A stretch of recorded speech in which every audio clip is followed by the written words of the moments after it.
এই যে দেখছেন, প্রকৃতির এক অসাধারণ কারিগরের নিপুণ কাজ। তালগাছের ডালে ঝুলে আছে ছোট্ট একটা স্বপ্নের ঘর। একটু খেয়াল করে দেখুন, কত ধৈর্য, কত যত্ন আর কত পরিকল্পনা নিয়ে একটা বাবুই পাখি তার বাসা তৈরি করছে। না আছে কোনো ইঞ্জিনিয়ারিং ডিগ্রি, না আছে কোনো আধুনিক যন্ত্রপাতি, তবুও তার বানানো এই বাসা ঝড় বাদল বৃষ্টি হাওয়ার মাঝেও থাকে মজবুত, নিরাপদ। খড় কুটো তৃণ আর ছোট ছোট ডাল দিয়ে ধীরে ধীরে গড়ে তোলে এই শিল্পকর্ম।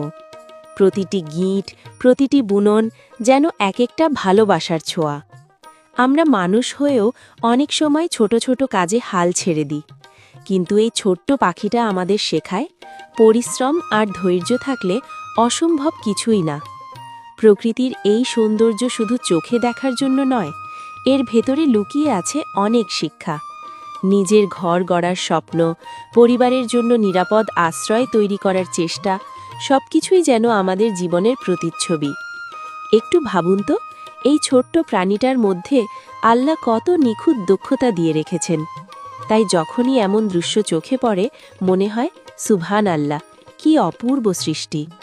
চলুন আমরা প্রকৃতিকে ভালোবাসি, এই সুন্দর প্রাণীদের রক্ষা করি আর তাদের কাছ থেকে শিখি ধৈর্য, পরিশ্রম আর ভালোবাসার গল্প।